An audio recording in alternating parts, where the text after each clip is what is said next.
यमुनानगर में सोमवार को एक बुजुर्ग दंपत्ति की संदिग्ध हालत में हत्या करने का मामला सामने आया है। वारदात जगाधरी की पुरानी सब्जी मंडी के पास की बताई जा रही है। मिली जानकारी के अनुसार यहां एसबीआई से रिटायर आरसी गोयल और उनकी पत्नी स्नेहलता के अलावा और कोई नहीं रहता था। दोनों पति पत्नी घर में अकेले ही रहते थे, जबकि इनके बच्चे पांवटा साहिब में रहते थे। बेटियों की माने तो उनके पिता को कोरोना की शिकायत थी और वह बराबर इसका ध्यान रख रहे थे। रोजाना फोन पर बात भी होती थी, लेकिन आज सुबह से माता पिता दोनों ही फोन नहीं उठा रहे थे। जिसके बाद उन्होंने पड़ोस में रहने वाले कुछ जानकारों को फोन किया। तब जाकर उन्हें पता चला कि किसी ने उन दोनों को मौत के घाट उतार दिया है। माँ बाप की हत्या की बात सामने आते ही परिजनों ने इस मामले की सूचना पुलिस को दी और पुलिस के आला अधिकारी मौके पर पहुँच गए और पुलिस ने जाँच कार्रवाई शुरू की। कल रात को 9 बजे इनकी ना थोड़ी हालत खराब थी। हम लोग तो पांवटा में रहते हैं। हमने 9 बजे फ़ोन करा रात को। 40 मिनट तक हमारी बात हुई है। पापा जी ने बोला कि हमारी तबीयत ठीक है।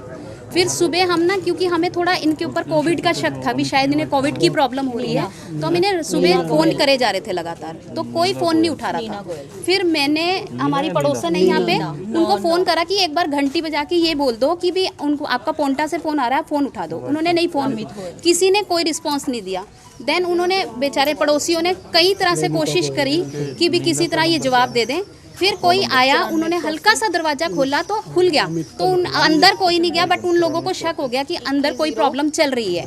फिर उन्होंने हमें फ़ोन करा, हम तभी पांवटा से चल दिए। उधर से हमारा एक यहाँ पे क्या नाम है, शिवपुरी में इनका हमारा एक भतीजा रहता है, वो यहाँ पहुँच गया। उसने देखा अंदर जाके कि मम्मी और पापा जी दोनों खून से लथपथ पड़े थे और हमें नहीं पता पीछे से क्या हुआ क्या नहीं।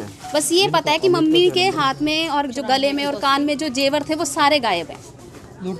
हाँ, लूटपाट के इरादे से ही किसी ने मर्डर किया है। और कोई भी है वो हमारी जान पहचान का है, क्योंकि पापा जी इतने अलर्ट रहते थे, वो किसी के लिए जल्दी से दरवाजा नहीं खोलते थे। सूचना के बाद पुलिस ने मौके पर पहुंचकर छानबीन शुरू कर दी है। हालांकि पुलिस को परिजनों ने इन दोनों की हत्या के पीछे किसी परिवार के नजदीकी का हाथ होने का बताया है। फिलहाल पुलिस ने दोनों के शवों को कब्जे में लेकर उन्हें पोस्टमार्टम के लिए सिविल अस्पताल जगाधरी भेज दिया है।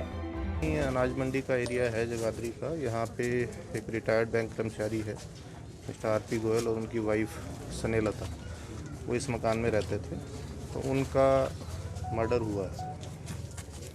देखिए, पोस्टमार्टम से क्लियर होगा, बट प्राइमा फेसाई लग रहा है जैसे तकिए से गला घोंट के, वो सांस घोंट के उनको मारा गया। लूटपाट में प्राइमा फेसाई देख के नहीं लगता है, लेकिन फिर भी हम हर पहलू की जांच कर रहे हैं। नहीं, अभी तक तो नहीं बताया, बट स्टेटमेंट हम उनका ले रहे हैं। ती अकेला रहता था, इनके 2 बेटे पांवटा में रहते थे और एक बेटा जिसकी डेथ हो चुकी थी, उसका परिवार जो है वो भी यहीं लोकल जगाधरी में कहीं और रहता था। कार्रवाई की, हाँ जी, कार्रवाई की अभी पोस्टमार्टम कराएंगे और इनका स्टेटमेंट लेके एफआईआर दर्ज करेंगे। इन्वेस्टिगेशन के लिए हमने डीएसपी खुद देखते हैं, सीआईए की टीम है वो भी लगी हुई है। इस खौफनाक वारदात के पीछे जहां परिजन किसी नजदीकी के हाथ होने की बात कर रही हैं, तो वहीं पुलिस ने मामला दर्ज करा मौके से हर उस सबूत को कब्जे में ले लिया है जिस पर आरोपी के निशान मिले हैं। वहीं अब देखना ये होगा कि इस मामले में पुलिस कब तक आरोपी को गिरफ्तार कर पाती है। पंजाब केसरी टीवी के लिए यमुनानगर से ब्यूरो रिपोर्ट।